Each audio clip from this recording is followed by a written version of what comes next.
While you are parking road side my friends, हमेशा ख्याल रखो कि सड़क से थोड़ी नीचे होके पार्क हो। ये मत सोचो कि अगर साइड में कोई दुकान वाला है या कोई है तो वो क्या कहेगा। ऑफ कोर्स यहाँ पे मेरे सामने एक बैंकेट हॉल है और वो काफ़ी दूर है उसका गेट। उससे ज़्यादा अपनी सेफ्टी देखो। Roads are not meant to park cars. एक पार्क ऑफ कोर्स हमारे इंडिया में इतनी स्पेस साइड में नहीं छोड़ी होती है, तो आपको वो स्पॉट्स खुद ढूंढने पड़ेंगे जहाँ पे आप गाड़ी खड़ी कर सकते हो रिलैक्स करने के लिए, पानी पीने के लिए, या अपनी गाड़ी से उतर के अपनी बॉडी को थोड़ा स्ट्रेच करने के लिए अगर लंबे सफ़र में थकावट के बाद। So these little details matter a lot. Life is all about probability my friend.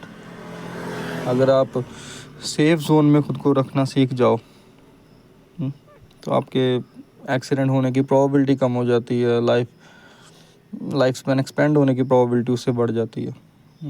अब अगर मैंने बीच में गाड़ी पार्क की होती तो ये सीधा एक कट है, जो आहिस्ते आएगा चलो वो तो कंट्रोल कर लेगा, ये बाइक वाला काफ़ी तेज़ गया है तो ऐसे लोग कंट्रोल थोड़ी कर पाएंगे, उनको जगह ही नहीं मिलेगी कहाँ जाएंगे, वो सीधा बैंग आपकी गाड़ी से आगे टकराएंगे। तो the small things matter a lot. मैं कई बार ट्रैवल करता हूँ, मैं नोट करता हूँ कि लोगों ने गाड़ी तो ऐसे पार्क की होती है। I will tell you a funny story. Hospital जाना था मैंने, मेरा ब्रदर इन लॉ थोड़ा बीमार था। तो हुआ क्या, तो एक लेडी थी, उसकी गाड़ी बिल्कुल सेंटर सड़क में लगी हुई है। तो मैं उसके पीछे से आ रहा था, मैंने गाड़ी साइड पे लगाई। ऑफ कोर्स ऐसे लोगों के आंसर्स बड़े एंटरटेनिंग होते हैं। तो मैंने उसको इशारा किया, मैं क्या, तो कहती मैंने हॉस्पिटल की तरफ टर्न होना है, तो सामने वो दूसरी गाड़ी जा रही है। उसने ऐसे दूसरी गाड़ी की तरफ इशारा किया। तो मैंने कहा पीछे पूरी लाइन है, आप लाइन में लग के टर्न हो सकते थे। हाईवे रोड पे उसकी गाड़ी बीच सड़क पे लगी हुई थी और वहाँ पे कोई कुछ नहीं बोल रहा था। So people don't care about your life. इंसान के साथ जब तक खुद कुछ ना हो लोग परवाह नहीं करते हैं। सामने चाय की दुकान पे लोग चाय पी रहे थे, कोई उस पर हंस रहे थे। So I told her, ma'am this is a highway, आप हाईवे पे खड़े हैं, पीछे से कोई बस या कोई ट्रक या कोई भी गाड़ी आपको अगर आपको आगे ठोक गई है तो आप तो मरोगे ही और किसी की भी जान जाएगी, और साइड में किसी मासूम बाइक पे चलते हुए की भी जान जा सकती है। सो देन शी रियलाइज्ड, कहती ओके। फिर उसने गाड़ी आगे लगाई, फिर वो कट से टर्न करके लेके आई। That's not our problem. अगर आप सड़क पे गाड़ियाँ लेके आते हो तो मैं हमेशा कहता हूँ car is the most lethal weapon. ये 1000 किलो का 1500 किलो का लोहा है, ये कोई मजाक नहीं है। तो हथियार को संभालना आना चाहिए, चला तो कोई भी लेता है। Understand this point. जब मैं गाड़ी पे बैठता हूँ तो मेरा नज़रिया हमेशा यही होता है कि मेरे लिए दूसरे की सेफ्टी और अपनी सेफ्टी बहुत इम्पोर्टेंट है, क्योंकि मेरी एक ज़िम्मेदारी है। जब कोई बड़ा बस वाला या ट्रक वाला मेरे सामने से कट मार के निकलता है और मेरे साथ इतनी तेज़ी से पीछे से आते हैं जैसे पता नहीं उन्होंने पाकिस्तान को दोबारा जीतने जाना है हिंदुस्तान के लिए, और हमारे दो सेकंड आगे ही कि 100 फुट के आगे वो ब्रेक मार देते हैं सवारियां उठाने के लिए। वो आहिस्ते तो भी आ सकते हैं ना, फिर हमें हमारी गाड़ी रोकनी पड़ती है। देर से 70% चांस ऑफ एक्सीडेंट। मैं इसको बोलता हूँ तो जितनी बड़ी गाड़ी चला रहा है तेरी उतनी जिम्मेवारी भी है मुड़िया, समझे। कुछ हैं जिम्मेवार ड्राइवर इंडिया में भी, कोई 10% हो गए। 90% of them are all foolish. उनको कोई आइडिया नहीं है बेसिक सेंस का, सिविक सेंस का, whatever you call it. So अपनी एक्सीडेंट होने की प्रोबेबिलिटीज़ कम कर दो ताकि तुम दूसरे के चंगुल में ना आ सको। पार्किंग का एक बड़ा सिस्टम होता है। मेरे घर के बाहर भी साथ में एक गाड़ियों की एजेंसी है, उनकी रोज़ गाड़ियाँ सड़क पे लगी रहती हैं। कई बार मैं उनसे आर्गूमेंट्स करता हूँ, कई बार मुझे गुस्सा आता है। पुलिस वहाँ से निकलती है, they don't take a serious action. So all this things happen in India. हमारे यहाँ पे लॉस इतने स्ट्रिक्ट नहीं है।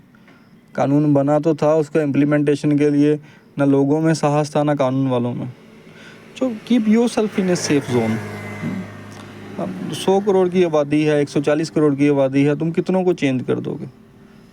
तुम्हारे दायरे में आके कोई अगर तुम्हें नुकसान पहुंचा रहा है रोड रेज में या कुछ भी है, देन बीट हिम अप। तो कोई चारा नहीं है ना तुम्हारे पास। अगर तुम फाइट बैक नहीं करोगे तो कुछ भी हो सकता है तुम्हारे साथ। तुम्हारी फैमिली बैठी हो सकती है, बच्चे बैठे हो सकते हैं। कुछ साइकोपैथ नहीं समझते हैं। कुछ लोगों की गाड़ी का दरवाज़ा बंद करते ही मेंटालिटी कुछ और हो जाती है, that I own a car, then I own everything. कल मैं पेट्रोल पंप में डीजल भरवा रहा था, तो वहाँ पे एक गाड़ी में आया एक आदमी, वैगन आर कार थी। So he was very rude to the pump man. वो हवा वाला कहाँ है, हवा वाला कहाँ है, हाँ? बड़ा गुस्से में बोल रहा था वो, लोकल भाषा में, जो हमारी डोगरी भाषा है यहाँ की। तो पंप वाले ने कहा आगे पीछे गया होगा, हाँ? तो कभी वो गाड़ी से उतरे, कभी कुछ करे। पूरी फैमिली उसकी साथ थी, लेडीज़ थी, बच्चे थे, तब भी वो पागलों की तरह चिल्ला रहा था। तो मैंने उसको कहा, मैं उसको मिलता ही क्या होगा यहाँ पे, कितनी तनख्वाह मिलती है, आगे पीछे गया होगा कभी, 2 मिनट वेट कर लें। हाँ, लोकल भाषा में I told him. Then always look at this guys, I contact में बोलो इनको, तब उनको, ऐसे लोगों में लड़ने की हिम्मत नहीं होती है। दे आर ऑल ईगोइस्टिक, उनमें बस घमंड होता है। हाँ, we are here and we own something.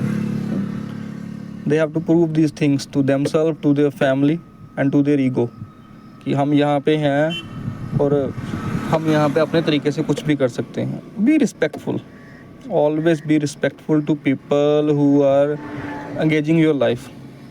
और इतना याद रखो, अगर पंचर वाले से या टायर फिट करने वाले की तुम इंसल्ट करोगे, हो सकता है कई बार उसका ध्यान ना रहे और एक आध नट रूस ले जाए।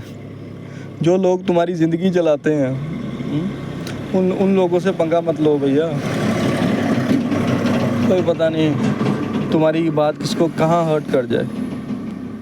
टीवी शोज़ में मैंने आज तक एक ही बात आज तक मुझे पसंद है, जो भी मुझे याद है। किसी ने शो देखा है मिस्टर इन बिटवीन? आप में से mister in between Australian show है, रे शू स्मिथ करके, उसमें जो मेन कैरेक्टर है स्कॉट रायंस ने प्ले किया, बहुत अच्छा। उसकी पहले मूवी बनी थी द मैजिशियन, उसके बाद ये शो बना था। तो उसमें एक लाइन है बहुत अच्छी, वो अपने हाई स्कूल के बुलिंग टीचर को ये बात बोलता है।